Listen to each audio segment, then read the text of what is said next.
శుభోదయం. అనుదిన జీవం అనేటువంటి ఆధ్యాత్మిక కార్యక్రమానికి మిమ్మును మీ కుటుంబాలను ప్రేమపూర్వకంగా ఆహ్వానిస్తుంటున్నాం. ప్రియ దేవుని ప్రజలారా, అందరూ బాగున్నారు కదూ? దేవుడు మనకు ఇచ్చినటువంటి ఈ నూతన దినాన్ని బట్టి ప్రభువును స్తుతిస్తూ దైవవాక్కు ద్వారా ఆయన ముఖ దర్శనం చేసుకుని నూతన దినములో మనం అడిగిడుదాం. వాక్య ధ్యానము నిమిత్తమై నిర్గమాకాండం 13వ అధ్యాయము 22వ వచనంలో ఉన్నటువంటి వాక్య భాగమును చదువుకుందాం. ఆయన పగటివేళ మేఘస్తంభమునైనను రాత్రివేళ అగ్నిస్తంభమునైనను ప్రజల ఎదుట నుండి తొలగింపలేదు. ప్రార్థన. దయగల ప్రభు, కృపగల నాయన, మా జీవితంలో మీరు మాకు అనుగ్రహించిన ఈ దివ్యమైన సమయాన్ని బట్టి వందనాలు. మా ప్రభు, నీ పరిశుద్ధ సన్నిధిలో నాయన నిన్ను స్తుతించి ఆరాధించి మీ వాక్యం ద్వారా హెచ్చరింపబడి మీ వాక్యం ద్వారా మీ పరిశుద్ధాత్మ ద్వారా అభిషేకించబడి నూతన దినములో అడిగిడుటకు మీరు మాకిచ్చిన అవకాశాన్ని బట్టి వందనాలు. ప్రభు, మీరే మీ వాక్కు చేత మమ్మను బలపరిచి ఈ లోకయాత్రలో మమ్మను నడిపించుమని యేసు పరిశుద్ధ నామమున అడిగి వేడుకుంటున్నాం తండ్రి. ఆమెన్.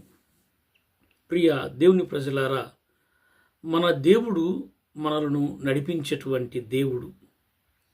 ఆయన ప్రేమ శాశ్వతమైనటువంటి ప్రేమ. ఆనాడు ఇశ్రాయేలీలను నడిపించుటకు మేఘస్తంభములను గాను అగ్నిస్తంభముగాను ఉండినటువంటి దేవుడు నేడు మనతో కూడా ఆత్మస్వరూపుడుగా ఉండి మనను నడిపిస్తూ ఉంటున్నాడు. మన ప్రభు అద్భుతకరుడైనటువంటి దేవుడు. నిన్న నేడు రేపు ఒకటే రీతిగా ఉన్నటువంటి దేవుడు. ఆ ప్రభు ఆనాడు ఐగుప్తీయులు ఇశ్రాయేలీయులను బానిసలుగా చేసినటువంటి సమయంలో ప్రభు వారిని రాజుల వలె నడిపించాడు. ఆ దినాలలో రాజులు పగలు వెళితే వాళ్లకు ముందుగా వెనక సైన్యం, రాత్రి వెళితే కాగడాలతో నడిపించటం. ఆ రీతిగా దేవుడు ఇశ్రాయేలీయులను బానిసత్వము నుండి బయటికి తీసుకుని వచ్చి స్వేచ్ఛాజీవులుగా వారిని నడిపిస్తుంటున్నప్పుడు పగలు రాత్రి వారిని కాపాడినట్టుగా దేవుని వాక్యంలో చూస్తుంటున్నాం.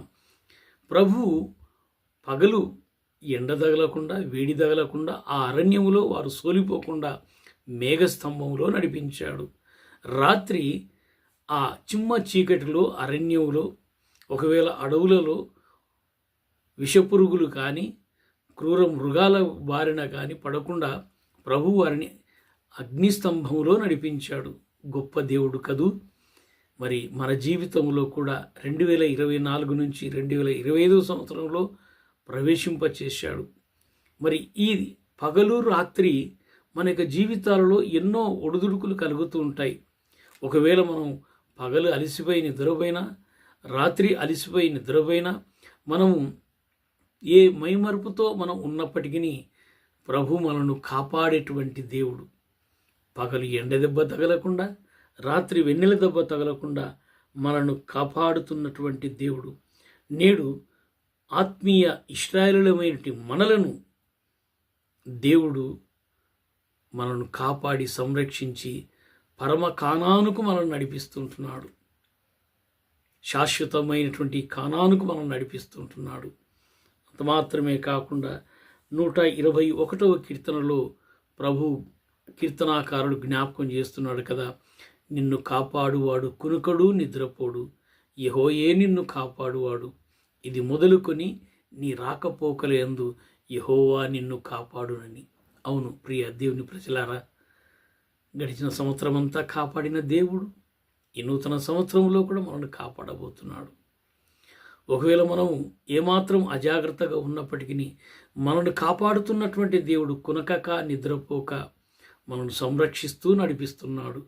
ఆత్మదేవుడైనటువంటి ప్రభు ఆత్మస్వరూపుడుగా మనతో ఉంటూ లోకరక్షకుడైనటువంటి యేసు ప్రభు ఆయన సెలవిచ్చినటువంటి రీతిగా యోహాను సువార్తలో నేను మీకు సదాకాలము తోడై ఉంటాను అని, మీ మధ్య ఉండుటకు పరిశుద్ధాత్మను పంపిస్తున్నానని, ఈ నూతన సంవత్సరం అంతా కూడా శాంతి సమాధానాలతో మనం కొనసాగటానికి కష్టాలు, నష్టాలు, ఇరుకులు, ఇబ్బందులు కలుగుతాయి. అయినప్పటికీ పరిశుద్ధాత్మ దేవుడు మీతోనూ మీలోనూ ఉండి నడిపిస్తాడని వాగ్దానం.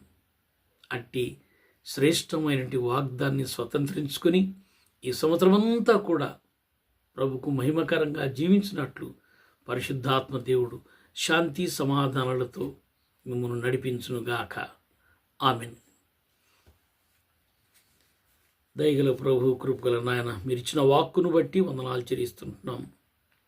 మీ వాక్కును మా జీవితాలలో స్థిరపరిచి మీ ఆత్మచేత ఈ సంవత్సరం అంతా మీకు మహిమకరంగా అనేకులకు మేము సాక్షికరంగా దీవెనకరంగా ఉన్నట్లు నడిపించుమని యేసు పరిశుద్ధ నామమున అడిగి వేడుకుంటున్నాం తండ్రి.